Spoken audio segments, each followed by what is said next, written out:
नमस्कार, एबीपी गंगा में आपका स्वागत है। मैं हूं रोहित सिंह सावल और आप देख रहे हैं देश प्रदेश का सबसे दमदार शो बात तो चुभेगी। सियासी कामयाबी की राह के कांटों को फूल बनाना आसान नहीं होता, उसमें भी जब चुनौती चुनाव के मौसम में आ खड़ी हो तो मुश्किलें और बढ़ जाती हैं। निकाय चुनाव में यह वक्त जनता के बीच कूच करने का है, लेकिन सियासी दल टिकट पंचायत में जुटे हैं।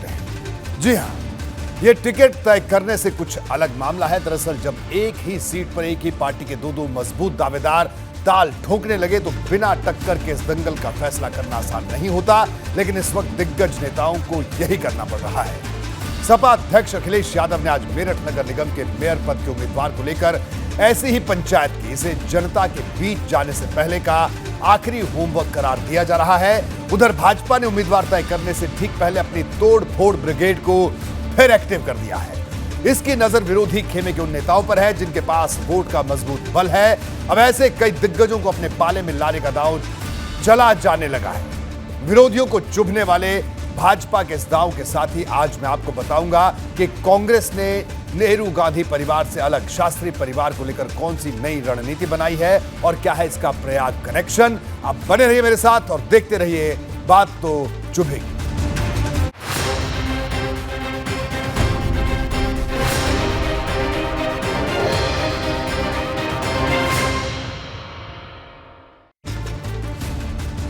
निकाय चुनाव का रोमांच कुछ 2020 क्रिकेट मुकाबले की तरह हो गया है। वजह इसमें कम वक्त का बचा होना, बचे हुए ओवर में पिच पर तेजी से रन बनाने की रणनीति है। ज्यादा से ज्यादा सीटें जीतने के लिए हर दल को अचूक मंत्र की तलाश है जिसके दम पर विरोधियों का विकेट उखाड़ दिया जाए। इसके लिए टिकट प्लान पर सबसे ज्यादा काम हो रहा है, जिससे शहरों के अखाड़े में दमदार उम्मीदवारों के आगे कोई ना टिक पाए।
बात तो चुभेगी। नगर निकाय चुनाव को लेकर इस वक्त हर दल के भीतर पंचायत चल रही है। इसकी वजह एक ही सीट पर दो या इससे ज्यादा दावेदारों का सामने आना है। धर्म संकट की यह तस्वीर हर दल में दिखाई दे रही है। पश्चिमी यूपी में दमदार प्रदर्शन का दावा करने वाली समाजवादी पार्टी के लिए मेरठ की मेयर सीट धर्म संकट का सबब बन गई। इसकी वजह पार्टी के 2 विधायक अतुल प्रधान और रफीक अंसारी का आमने सामने आना था। दोनों अपनी पत्नियों के मेयर का टिकट चाह रहे थे। आखिरकार खुद अखिलेश यादव को इस पर दोनों से आमने सामने की बात करनी पड़ी, तब जाकर कहीं पेच सुलझ पाया।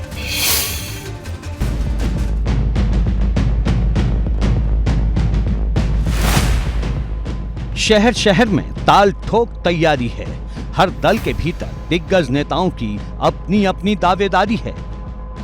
टिकट के लिए फाइनल फॉर्मूला फिक्स नहीं, इसलिए समाजवादी पार्टी के भीतर मेरठ में मेयर पद की उम्मीदवारी पर फंसा पेच बढ़ता गया। अब इस पेच को समझिए। मेरठ से सपा के 2 विधायक आमने सामने आ गए। एक तरफ सरधना से पार्टी विधायक अतुल प्रधान थे, तो दूसरी तरफ मेरठ शहर सीट से विधायक रफीक अंसारी खड़े थे। अतुल प्रधान पत्नी सीमा प्रधान के लिए टिकट मांग रहे थे, तो रफीक अंसारी पत्नी खुर्शीदा अंसारी के लिए टिकट मांग रहे थे। दोनों नेताओं के बीच मेरठ की तकरार लखनऊ पहुंची।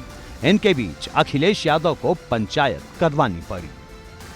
जहाँ तक आपने सीमा प्रधान जी का जिक्र किया, 2015 में वो जिला पंचायत अध्यक्ष रही, जिला पंचायत सदस्य जीत के आई, तो सबसे ज़्यादा वोटों से जीत के आई। और ऐसा कोई आंदोलन, कोई संघर्ष होगा मेरठ के आसपास का जिसमें वो ना रहती हूँ। मान लिया हम और वो दोनों लोग कर रहे हैं काम, और उनका अपना काम है, लगातार वो करती आई हैं। तो हमारा कहना ये था कि आप किसी से भी मेरठ या आसपास के कस्बे में, किसी गांव में अगर पता करेंगे तो कोई भी सीमा प्रधान का नाम वहाँ पे बता देगा। अतुल प्रधान की पत्नी सीमा मेरठ की पूर्व जिला पंचायत अध्यक्ष हैं। जब बात अखिलेश तक पहुंची तो उन्होंने दोनों विधायकों की बातें सुनी। अतुल प्रधान की अखिलेश यादव के साथ आधे घंटे से ज्यादा बैठक चली। इस दौरान प्रदेश अध्यक्ष नरेश उत्तम पटेल भी मौजूद थे। इसके साथ ही अखिलेश ने रफीक अंसारी से भी मुलाकात की। दोनों विधायकों की दावेदारी पर गौर करने के बाद सूत्रों के मुताबिक आखिरकार सीमा प्रधान को मेयर पद का उम्मीदवार बनाने पर सहमति बन गई। अखिलेश यादव ने इसके लिए अपने दूसरे विधायक रफीक अंसारी को मना लिया है।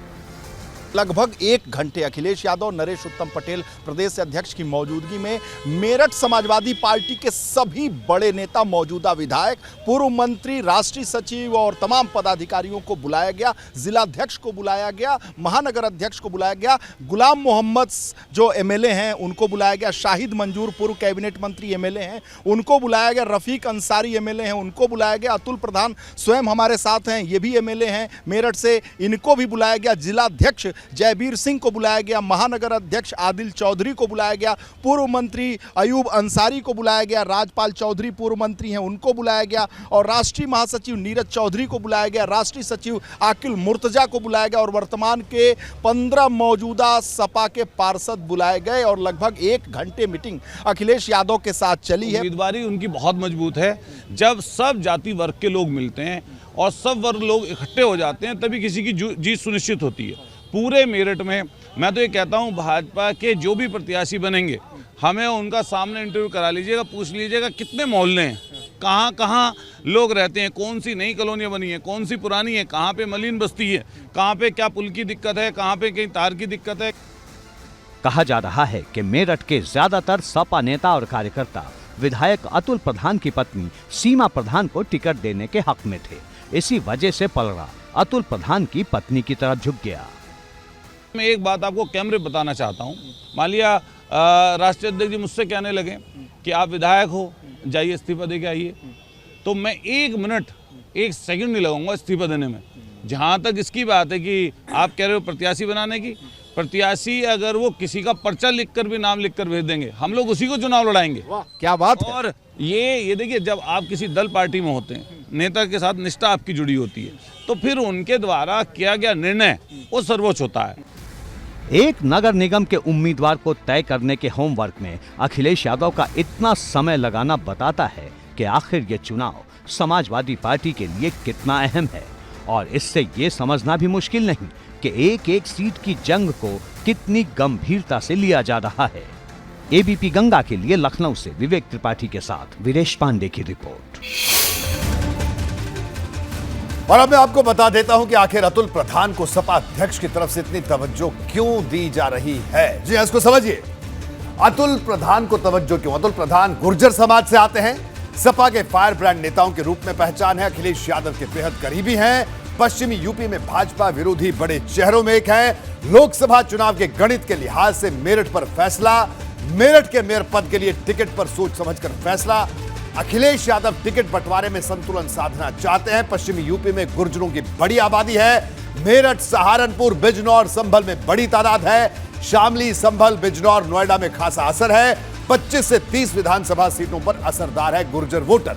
आधा दर्जन से ज्यादा लोकसभा क्षेत्रों में लाखों की आबादी गुर्जर समुदाय में पैठ जमाने के लिहाज से इसे बड़ा फैसला माना जा रहा है समाजवादी पार्टी का, अखिलेश यादव का। वीरेश पांडे हमारे ब्यूरो चीफ लखनऊ से हमारे साथ जुड़े। वीरेश, अतुल प्रधान की पत्नी भी मेयर का टिकट चाह रही थी, रफीक अंसारी की पत्नी भी टिकट चाह रही थी, लंबी पंचायत हुई। अभी हमने आपकी पूरी रिपोर्ट में दिखाई, तमाम वजहों को भी गिनाया। कुल मिलाकर कहा जाए कि एक एक सीट पर किस तरह से फूक फूक कर कदम सपा रख रही है, बीजेपी रख रही है, तमाम दल रख रहे हैं। जी वीरेश।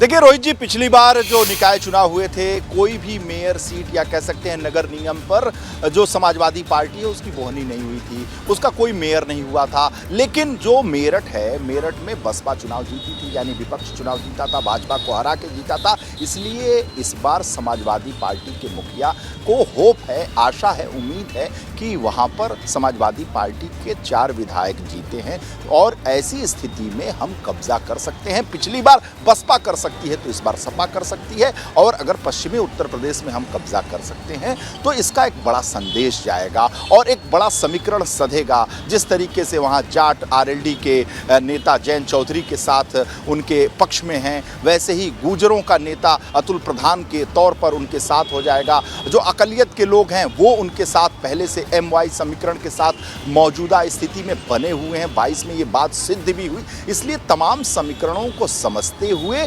अखिलेश यादव का जोर मेरठ नगर निगम के चुनाव पर ज्यादा था और इसलिए आज उन्होंने 1 घंटे की बैठक की और बैठक में जो तमाम विधायक मौजूदा हैं, पदाधिकारी हैं, सबको बुलाया और एक रस्सा कस्सी की स्थिति भी हुई। सबको समझाया, खिलाया, पिलाया और ऑन रिकॉर्ड अतुल प्रधान और रफीक अंसारी ने इस बात को कहा भी कि सबको एक सम्मान दिया, सबके सुझाव को सुना, सबसे पूछा कि खाना खाया, पानी पिया कि नहीं, सबको चाय पानी पिला कर भेजा, इसलिए कि कोई भी वहां भेदभाव न हो और जो भी यानी कोई नाराजगी उस पर पूरे लोग तन मन धन के साथ बहुत।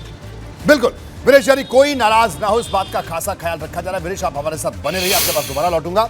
निकाय चुनाव के लिए नया चक्रव्यूह तैयार करने में भाजपा दिन रात एक कर रही है। संगठन की कमान कसी जा चुकी है, हर वोटर तक दस्तक देने का प्लान तैयार है, दिग्गजों का मैदान में उतरना भी शुरू हो गया है। लेकिन इस बीच सहयोगी दलों ने नई डिमांड लिस्ट सामने रख दी है। सबसे ज्यादा सुर्खियों में डॉक्टर संजय निषाद का नाम है।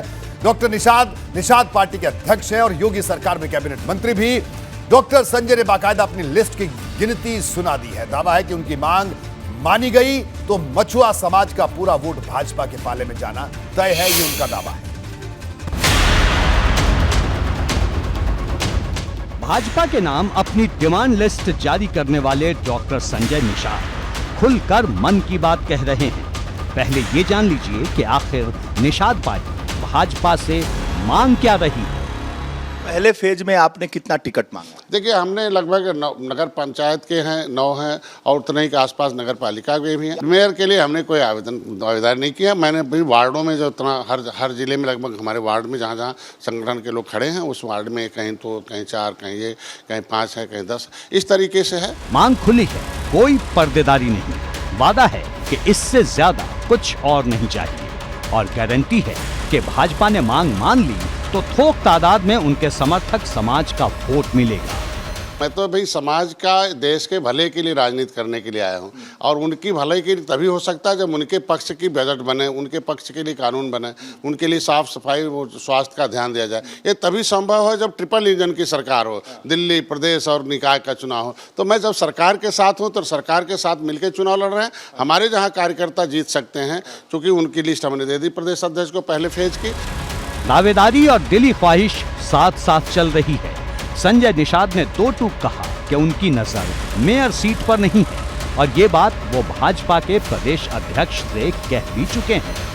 एक तरफ डिमांड लिस्ट है तो दूसरी तरफ भाजपा की सहयोगी निषाद पार्टी अपनी चुनावी बिसात भी बिछा रही है। डॉक्टर संजय निषाद ने इसे लेकर बहराइच में एक सीक्रेट बैठक की जिसमें जीत की संभावना वाले दावेदारों के नाम पर मंथन किया गया। उधर भाजपा के दिग्गज कह रहे हैं कि टिकट को लेकर अभी पार्टी में मंथन जारी है और राज्य और केंद्र की इकाई इस पर अंतिम फैसला लेगी। टिकट का विचार अभी चल रहा है, जगह चल रहा है। जो हमारे राज्य की इकाई नाम पहुंचेंगे, राज्य की इकाई भारतीय जनता पार्टी का जो नेतृत्व है, राज्य का नेतृत्व, केंद्र का नेतृत्व मिलकर के जो निर्णय करेंगे, उन उम्मीदवारों को हम लोग चुनाव करेंगे। यानी अभी भाजपा की तरफ से उम्मीदवारों को लेकर अंतिम फैसले का सस्पेंस कायम है और इसके बाद ही पता चलेगा कि सहयोगियों के खाते में कितनी सीटें जाने वाली हैं। एबीपी गंगा के लिए ब्यूरो रिपोर्ट। और अब आपको बता देता हूं कि निकाय चुनाव को लेकर क्या है निषाद दाव। जी हां, इसको समझिए। यूपी में निषाद केवट मल्लाह का जो वोटर है वो 5% है। निषाद वोट बैंक की निकाय चुनाव में बड़ी भूमिका है। कई जगहों पर बेहद कम अंतर से नतीजे आएंगे। निकाय चुनाव में हर वोट की अहमियत ज्यादा होगी। सपा के ओबीसी कार्ड के जवाब में भाजपा की बड़ी तैयारी है। संजय निषाद भाजपा के सामने ठोस आंकड़े रखने में जुटे हैं। अखिलेश यादव की काट निकालने की दलीलें भी पेश कर रहे हैं। लोकसभा चुनाव सामने है। निषाद पार्टी अपनी ताकत तौल रही है। निषाद पार्टी की डिमांड लिस्ट लंबी है। भाजपा दे सकती है कुछ सीटें, वो भी पार्षदों। एक तरफ सहयोगियों को लेकर भाजपा सदैव कदम उठाने में जुटी है तो अपनों के लिए भी लक्ष्मण रेखा खींचने की तैयारी में है। इसमें एक मुद्दा परिवारवाद का भी है। परिवारवाद कैसे रोकेगी भाजपा, ये बड़ी चुनौती भारतीय जनता पार्टी के सामने है। जी हां, कई मंत्री अपने रिश्तेदारों को टिकट दिलाना चाहते हैं। सीएम योगी ने परिवारवाद पर रोक लगाने के सख्त निर्देश दिए हैं। कई सांसद और बड़े नेता भी परिजनों को टिकट दिलाने की कोशिश में जुटे हैं। मंत्री नंद गोपाल गुप्ता नंदी तीसरी बार पत्नी को महापौर का टिकट दिलाने में जुटे हैं। लखनऊ से विधायक नीरज बोरा पत्नी बिंदु बोरा के लिए टिकट चाहते हैं। लखनऊ की मेयर संयुक्ता भाटिया अपनी बहू रेशु भाटिया के लिए टिकट मांग रही हैं। लखनऊ में महापौर के टिकट की रेस में पूर्व डिप्टी सीएम दिनेश शर्मा की पत्नी का भी नाम है। 2021 पंचायत चुनाव में भाजपा ने परिवारवाद पर सख्त कदम उठाए थे। 2021 में कई जगहों पर नेताओं के परिजनों ने बगावत कर पर्चा दाखिल किया था। बगावत होने पर पार्टी को बड़ा फैसला भी, कई बड़े फैसले बदलने पड़े थे। कई तत्कालीन मंत्रियों, विधायकों, सांसदों के परिजन ब्लॉक प्रमुख चुने गए थे। कई मंत्रियों के रिश्तेदार 2021 में पंचायत अध्यक्ष भी चुने गए थे। इस बार भी भाजपा के लिए परिवारवाद को रोकना एक बड़ी चुनौती होगा। वीरेश पांडे हमारे साथ जुड़े हुए। वीरेश, परिवारवाद को रोकना एक बड़ी चुनौती अपने आप में और टिकट बंटवारे में इस बात का भी खास ख्याल रखा जाएगा। किस तरह की खबरें सामने आ रही है वीरेश? देखिए, समर्थ को नहीं दोष गोसाई, तुलसीदास ने कहा है। तुलसीदास का जिक्र इस वक्त बहुत हो रहा है कलयुग में, लेकिन साफ स्पष्ट है कि भारतीय जनता पार्टी जो सामर्थ्यवान है, जो ताकतवर है, उसके लिए एक फार्मूला निकालती है विनेबिलिटी की। यही जीत सकते हैं, यही जीत सकती हैं। इसके बाद क्या बच जाता है? जब हाईकमान के सामने जो पैरवी करने वाला व्यक्ति है, यानी बड़ा आदमी है, कहेगा साहब यही जीत सकते हैं, हमारे पास कोई कैंडिडेट नहीं है, तो ऐसे सामर्थ्यवान नेता, पुत्र, पत्नी, भाई, बंधु, भतीजे, सबको टिकट मिलता रहा है भाजपा में और मिलेगा भी। लेकिन रेशियो कम है और ये सिद्धांत कमजोरों के लिए है। सिद्धांत कमजोरों के लिए बनाया भी जाता है। चाहे कोई भी कानून हो, कोई नियम हो, कोई सिद्धांत हो, वो सामर्थ्यवान जो नहीं होता उसी के लिए बनाया जाता है। और भारतीय जनता पार्टी भी इससे अछूता नहीं है। वंशवाद, परिवारवाद की बात भारतीय जनता पार्टी भले करे, लेकिन पार्टी में पंकज सिंह को टिकट मिलता है ना। राजनाथ सिंह जी देश के रक्षा मंत्री हैं। बृजभूषण शरण सिंह के पुत्र को टिकट मिलता है ना, मिलता है। अभिलाषा नंदी गुप्ता को टिकट मिला ना, मिला था, इसी भाजपा में मिला था। और बहुत सारे उदाहरण हैं। ब्लॉक प्रमुख में मिला ना, रोहित जी आपने भी चलाया कि फलनवा भतीजा है, फलनवा भाई हैं और फलनवा बेटा है। जिला पंचायत अध्यक्ष में भी मिला ना। तो वही बात है कि समर्थ को नहीं दोष गोसाई, जो कमजोर हैं उन पर यह फार्मूला नहीं लागू होगा और जो मजबूत हैं उन पर यह फार्मूला विनेबिलिटी के आधार पर लगाया जाएगा। और एक बात और महत्वपूर्ण आपको बताऊं कि ऐसा क्यों नहीं होना चाहिए। अगर कोई नेता है, उससे योग्य उसकी बहू है, उसका भाई है, उसका पति है, उसका भतीजा है, तो उसे क्यों वंचित रखा जाना चाहिए? पत्रकार का बेटा पत्रकार हो सकता है, डॉक्टर का बेटा डॉक्टर हो सकता है, वकील का बेटा वकील हो सकता है, अभिनेता का बेटा अभिनेता हो सकता है, तो नेता का बेटा नेता क्यों ना हो?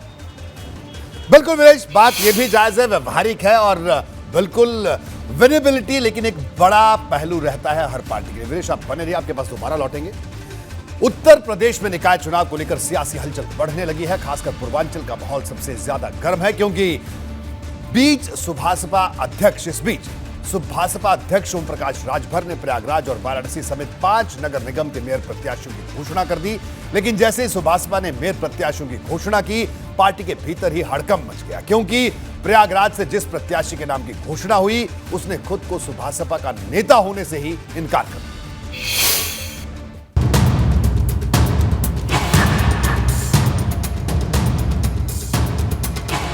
लोकसभा चुनाव के लिए तैयारी कर रहे ओपी राजभर ने निकाय चुनाव में अपनी ताकत दिखाने का खुला ऐलान कर दिया है।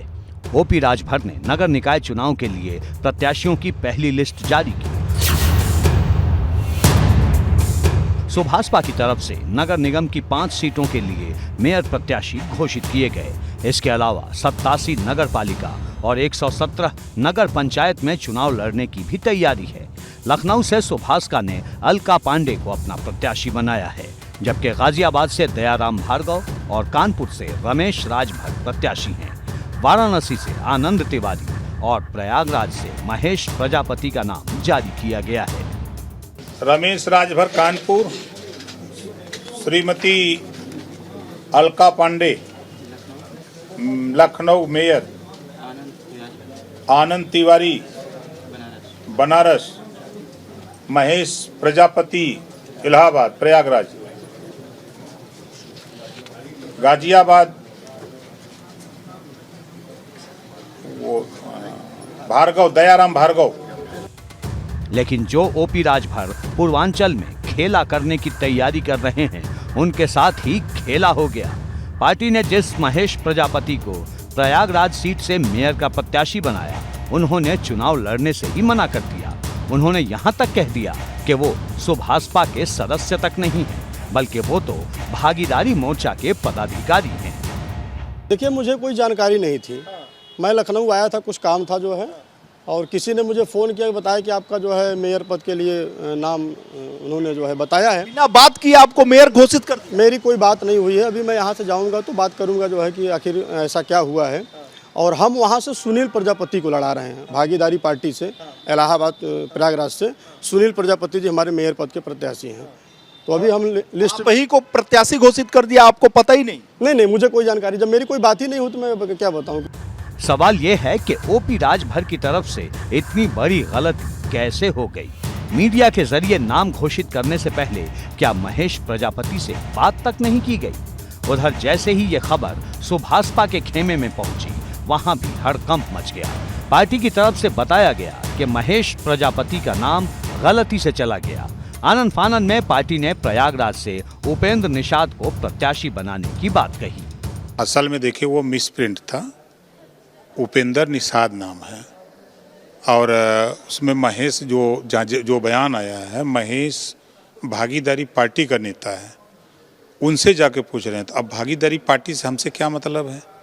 हमारी पार्टी का जो नेता है, प्रदेश का उपाध्यक्ष है उपेंद्र निषाद, वो चुनाव लड़ रहा है। आपके यहाँ महेश प्रजापति भी कोई है क्या वहाँ पे प्रयागराज? नहीं, हमारे यहाँ है नहीं। तो आखिर ये नाम कैसे आ गया? में टाइप जो लड़का कर रहा था, उपेंद्र निषाद की जगह वो महेश प्रजापति कर दिया।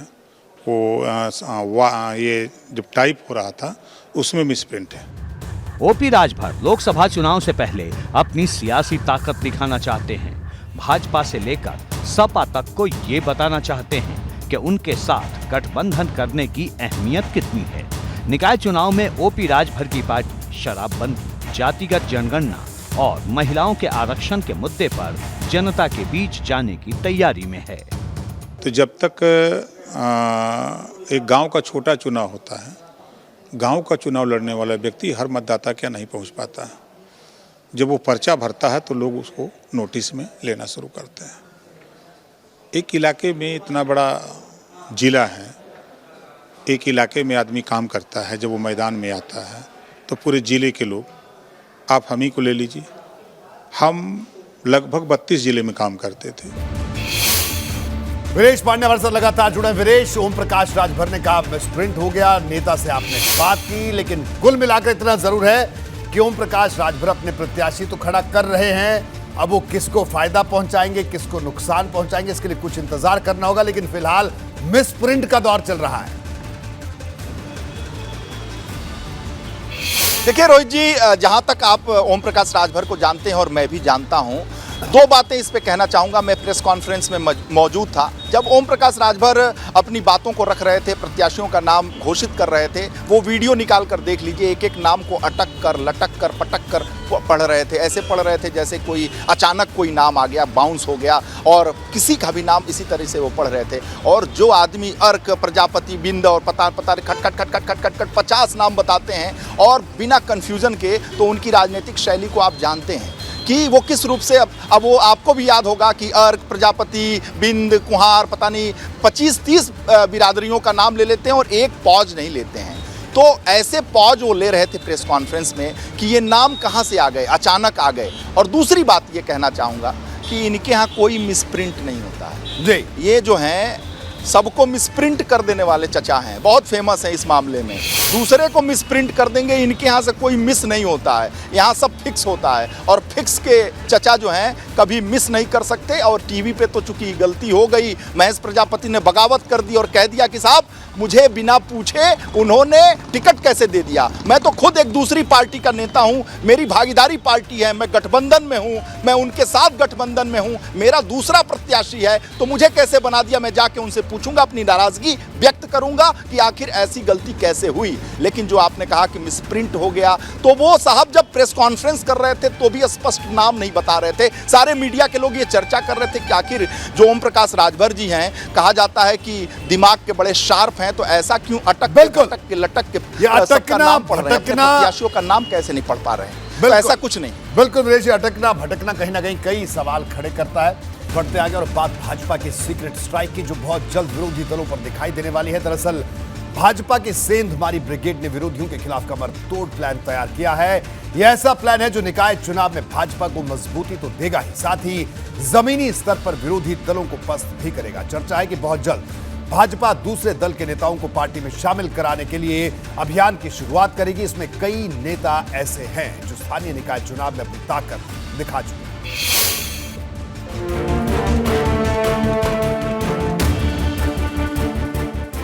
निकाय चुनाव के लिए भाजपा ने विपक्ष को झटका देने वाला प्लान तैयार किया है। खबर है कि विपक्षी खेमे में भाजपा बड़ी सेंधमारी की तैयारी में जुट गई है। दरअसल भाजपा ने निकाय चुनाव के लिए मिशन 700 का लक्ष्य तैयार किया है, यानी प्रदेश में नगर निकाय की 760 सीटों में से कम 700 सीटें जीतने का लक्ष्य है। इसमें नगर निगम की सभी 17 सीटें जीतने की रणनीति भी शामिल है। लेकिन सवाल है कि ये लक्ष्य हासिल कैसे होगा। इसके लिए भाजपा का मंत्र है सर्जिकल स्ट्राइक। दरअसल भाजपा बहुत जल्द दूसरे दल के नेताओं को पार्टी ज्वाइन कराने वाली है, यानी निकाय चुनाव से पहले बड़ी सेंधमारी देखने को मिल सकती है। हमारे यहाँ लोकतांत्रिक व्यवस्था है और हम अपने कार्यकर्ताओं की राय शुमारी से बातचीत करके और सिस्टम से, व्यवस्था से जैसी है, ऊपर तक नाम हमारे यहाँ आते हैं। तो अलग अलग स्तर पर बैठकों का क्रम आरंभ है और उसी आधार पर लोग बातचीत करके सहमति बनाकर नाम आगे प्रस्तावित कर रहे हैं। पार्टी ने अलग अलग जिलों के लिए अलग अलग लक्ष्य तैयार किया है। लखनऊ की बात करें तो यहाँ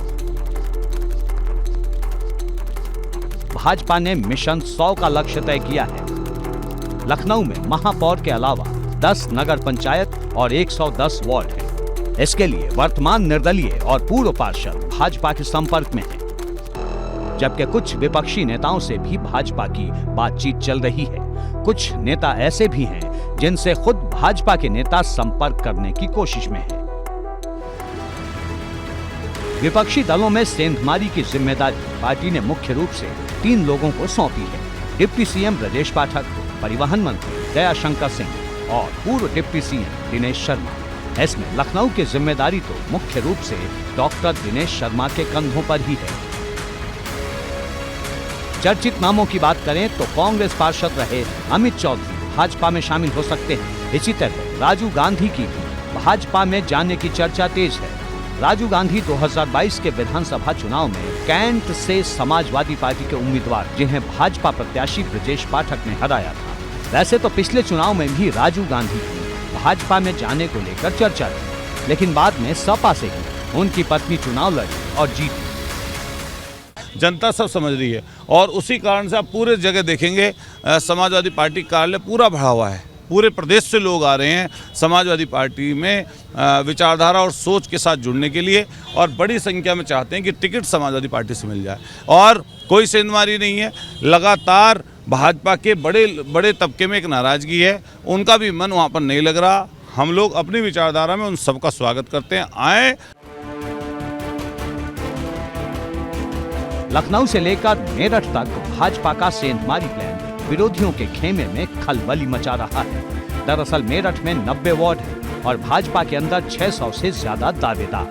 टिकट की टेंशन सिर्फ स्थानीय नेताओं को ही नहीं बल्कि विधायकों और सांसदों को भी है और पार्टी के अंदर डर इस बात का भी है कि कहीं टिकट न मिलने वाले नेता बागी न हो जाए। भाजपा की कोशिश दूसरे दल से आने वाले मजबूत नेताओं को भी प्रत्याशी बनाने की है। कार्यकर्ताओं की पार्टी है, कार्यकर्ता के नाते ही प्रत्याशियों ने यहाँ पर अपना प्रस्ताव रखा है। बहुत सघनता के साथ विचार हो रहा है। आपने ध्यान में आया होगा आपके कि मंडल स्तर से उसकी पूरी स्क्रीनिंग करके यहाँ तक नाम आए हैं। बोल हमारे साथ हमारे विरोधी वीरेश पांडे लगातार जुड़े हुए हैं। वीरेश, कुल मिलाकर भारतीय जनता पार्टी ने दूसरे दलों के नेताओं को तोड़ने के लिए अपने खास नेताओं की जिम्मेवारी लगा दी है और प्रदेश अध्यक्ष भूपेंद्र चौधरी पूरी मॉनिटरिंग भी कर रहे हैं इस पूरे ऑपरेशन की। देखिए, भूपेंद्र चौधरी के सामने एक बड़ी चुनौती है और 24 के पहले का ये सेमीफाइनल है। सेमीफाइनल जीतकर अपने जो हाई कमान है उसकी झोली में वो रखना चाहते हैं ताकि फाइनल सुगमता से उत्तर प्रदेश में कायम हो सके। 80 लक्ष्य है और 80 के संधान के लिए इस सेमीफाइनल में 700 का लक्ष्य रखा है भारतीय जनता पार्टी ने, यानी 760 में से 700 और शुरुआत लखनऊ से। लखनऊ में 110 में से 100, ऑपरेशन 100 और इसके लिए 3 रणबांकुरों को लगा दिया गया है। हालांकि डॉक्टर दिनेश शर्मा को यह शब्द शोभा नहीं देता है, वो बहुत ही शालीन हैं, बहुत ही संयमित हैं, लेकिन दो तो हैं, दो छात्र नेता रहे हैं और दोनों लखनऊ यूनिवर्सिटी के अध्यक्ष रहे हैं। एक ब्रजेश पाठक और दूसरे दयाशंकर सिंह। ये दिनेश शर्मा और ब्रजेश पाठक सुबह उठ जाते हैं, अर्ली राइजर हैं और फिर दिन भर काम करते हैं और दयाशंकर सिंह 8 बजे के बाद यानी 11 बजे के बाद उनका ऑपरेशन शुरू होता है। जो उनकी राजनीतिक शैली से परिचित हैं वो जानते हैं कि उनकी सुबह रात के 11 बजे होती है और रात के 11 बजे से जो ऑपरेशन वो शुरू करते हैं रात के 3 बजे तक होता है। यही वजह है कि विधानसभा के चुनाव में जब ज्वाइनिंग कमेटी के सदस्य के तौर पर उन्हें भूमिका दी गई थी, अखिलेश यादव ने तंज कसा था, व्यंग कसा था कि एक भारतीय जनता पार्टी के नेता हैं जो रात भर काम करते हैं, सेंधमारी करते हैं। इन तीनों लोगों को सेंधमारी पर लगा दिया गया है। बहुत सारे ऐसे समाजवादी पार्टी, निर्दलीय कांग्रेस और बसपा के पार्षद, मौजूदा मेयर सभी टच में हैं और संपर्क में है। भारतीय जनता पार्टी विनिबिलिटी के आधार पर उन्हें शामिल करके और अपने जो रोका हुआ है, उसने सदस्यता अभियान को, सदस्यता को रोका हुआ है, ज्वाइनिंग को रोका हुआ है, उस ज्वाइनिंग को खोलने जा रही है बिल्कुल भारतीय जनता पार्टी। और मॉनिटरिंग प्रदेश अध्यक्ष भूपेंद्र चौधरी की है और सब पर नजर है। बिल्कुल, तो प्रदेश अध्यक्ष इस पूरे ऑपरेशन पर बारीकी से निगाह भी रखे हुए। वीरेश, आपका बहुत बहुत शुक्रिया इस पूरी जानकारी के लिए। बढ़ते आगे। समाजवादी पार्टी की कोशिश निकाय चुनाव में मुस्लिम वोटर को एकजुट रखने की है। इसके लिए पार्टी लगातार मुस्लिम वोटर तक संदेश पहुंचा रही है। आज सपा ने फिरोजाबाद से मशरूम फातिमा को मेयर पद का प्रत्याशी घोषित किया। मशरूम फातिमा इससे पहले ओवैसी की पार्टी से जुड़ी थी और कुछ दिन पहले ही सपा में शामिल हुई हैं। वहीं कानपुर को लेकर अभी भी पेंच फंसा है क्योंकि जिला स्तर के नेता इरफान सोलंकी की पत्नी को मेयर पद का प्रत्याशी घोषित करने की मांग कर रहे हैं। अखिलेश यादव भी इस पर राजी हैं, लेकिन इरफान की पत्नी ने खुद को चुनाव से दूर करते हुए सपा की चिंता बढ़ा दी।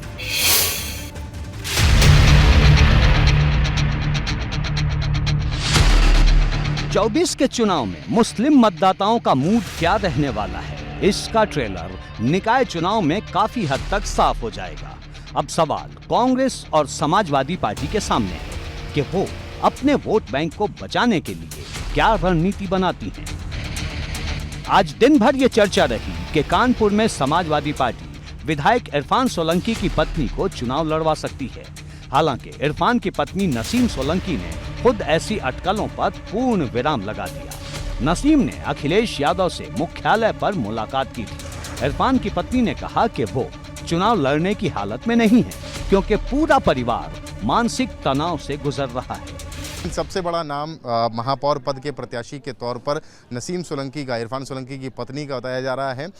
इसके साथ ही वंदना वाजपेयी जो अमिताभ वाजपेयी की पत्नी है उनका नाम भी चल रहा है, मनी उमर का नाम भी चल रहा है, अंजिला वर्मा का नाम चल रहा है। लेकिन इस बीच नसीम सोलंकी ने साफ तौर पर इस बात पर कहा और उनके परिजन इस बात को कह रहे हैं कि वो भी मानसिक रूप से चुनाव लड़ने के लिए तैयार नहीं है। उनकी राष्ट्रीय अध्यक्ष समाजवादी पार्टी के अखिलेश यादव से भी मुलाकात हुई है और उन्होंने जाकर के साफ तौर पर यह कहा है कि जो स्थिति फिलहाल बनी हुई है उसमें वो चुनाव लड़ने की स्थिति में नहीं है। हालांकि इरफान सोलंकी लंबे समय से जेल में बंद हैं।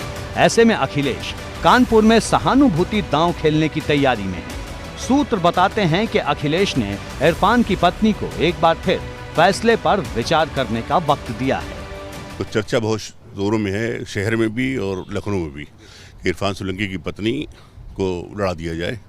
लेकिन जहाँ तक मैं परिवार से जुड़े होने के नाते मैं ये जानता हूँ कि वो परिवार मानसिक स्थिति से अभी तैयार नहीं है, क्योंकि वो उनकी मिसेस खुद भी महाराजगंज में पड़ी हुई हैं अपने बच्चों को लेके।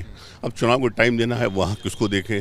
अगर दिमागी सुकून होता उन्हें कुछ तो एक बात सोची जा सकती थी। इरफान सोलंकी का परिवार भले ही निकाय चुनाव न लड़े, लेकिन कानपुर की सीसामाऊ विधानसभा में जितने भी वार्ड आते हैं वहाँ इरफान सोलंकी का प्रभाव जरूर देखने को मिलेगा। इरफान की पत्नी ने अखिलेश यादव को 14 वार्ड के सपा प्रत्याशियों की संभावित लिस्ट सौंपी। अखिलेश ने इन नामों को फाइनल करने का आश्वासन भी दिया। यानी अखिलेश इरफान सोलंकी के परिवार का भरोसा जीतकर मुस्लिम वोट बैंक तक मजबूत संदेश पहुंचाना चाहते हैं।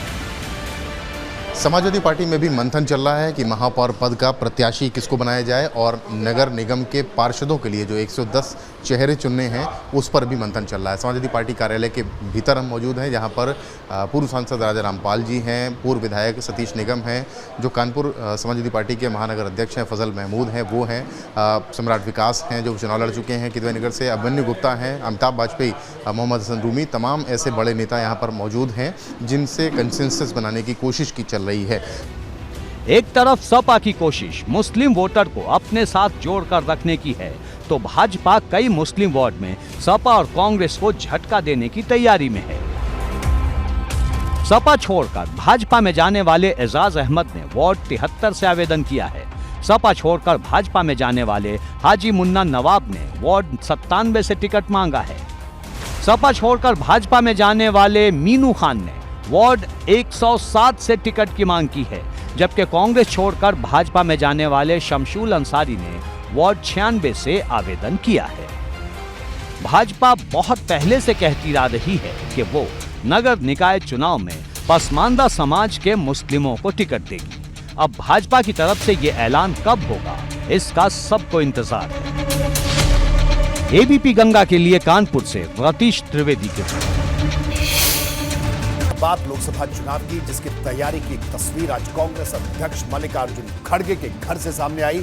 खड़गे के आवास पर बिहार के सीएम नीतीश कुमार पहुंचे थे। यहां उनके साथ तेजस्वी यादव भी मौजूद थे।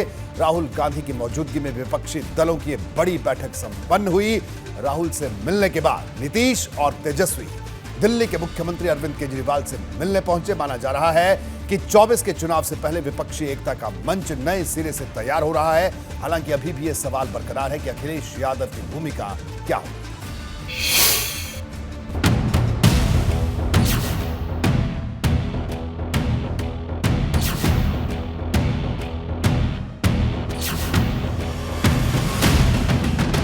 क्या इस तस्वीर को 24 के चुनाव के लिए विपक्षी एकजुटता का ट्रेलर माना जाए? क्या बिहार की 40 सीटों के लिए आए इस संदेश को भाजपा के लिए बेचैनी माना जाए? और क्या मल्लिकार्जुन खड़गे के घर से आई इस तस्वीर ने अखिलेश यादव को भी दो राहे पर खड़ा कर दिया है? दरअसल बिहार के सीएम नीतीश कुमार तेजस्वी यादव के साथ दिल्ली दौरे पर पहुंचे। यहां उन्होंने कांग्रेस अध्यक्ष मल्लिकार्जुन खड़गे के आवास पर राहुल गांधी के साथ मुलाकात की। इस मुलाकात के बाद राहुल गांधी ने एक तस्वीर को ट्वीट करते हुए लिखा, विचारधारा की इस लड़ाई में विपक्ष की एकता की ओर आज एक ऐतिहासिक कदम लिया गया है। साथ खड़े हैं, साथ लड़ेंगे भारत के लिए। तो क्या मान लिया जाए कि विपक्षी एकजुटता की ये शुरुआत है? क्या प्रधानमंत्री पद की दावेदारी विपक्षी एकता के रास्ते का कांटा नहीं बनेगी? और क्या 24 का चुनाव आने तक सब कुछ ठीक रहेगा? ऑपोजिशन को एक करने में एक बहुत ऐतिहासिक कदम लिया गया है और ऑपोजिशन का जो देश के लिए विजन है उसको हम डेवलप करेंगे और जितनी भी पार्टियां हमारे साथ चलेंगी उनको हम सबको एक साथ लेकर जो देश में आइडियोलॉजिकल लड़ाई चल रही है, विचारधारा की लड़ाई चल रही है, उसको लड़ेंगे। माना जाने लगा है कि जो काम अभी तक अखिलेश यादव कर रहे थे वही अब नीतीश कुमार ने करना शुरू कर दिया है। फर्क इतना है कि अखिलेश के एजेंडे में कांग्रेस नहीं थी, लेकिन नीतीश के एजेंडे में कांग्रेस भी है। राहुल से मुलाकात के बाद नीतीश और तेजस्वी ने दिल्ली के सीएम अरविंद केजरीवाल से भी बात की।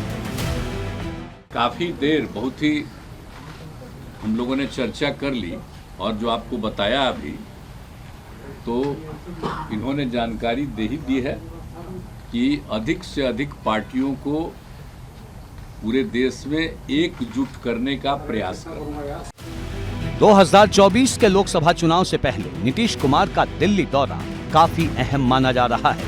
इससे पहले भी जब नीतीश दिल्ली पहुंचे थे तो राहुल गांधी के साथ साथ सोनिया गांधी से भी मिले थे। एबीपी गंगा के लिए ब्यूरो रिपोर्ट। और अब मैं आपको बताता हूं कि क्या बिहार के सीएम नीतीश कुमार की राहुल चाल क्या है। जी हां, नीतीश कुमार की राहुल चाल को समझिए। विपक्ष के अलग अलग मोर्चे की जगह एक महागठबंधन की पहल है। नीतीश का साफ इशारा है, गठबंधन पर अखिलेश यादव से अलग राय वो रखते हैं। ममता बनर्जी के चंद्रशेखर राव से अलग लीक अपनाई। नीतीश को कांग्रेस का नेतृत्व मंजूर है। नीतीश को उम्मीद है कि देर सबेर बाकी विरोधी दल साथ आ जाएंगे। नीतीश कुमार के सामने गिने चुने रास्ते बचे हैं। कांग्रेस के साथ मिलकर बिहार में सरकार चला रहे हैं। कांग्रेस को साथ साध कर रखना जरूरी है।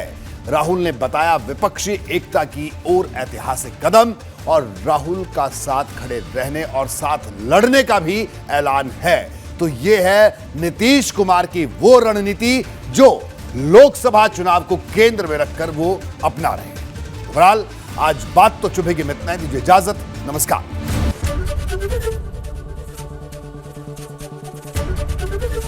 एबीपी गंगा, खबर आपकी, जुबान आपकी।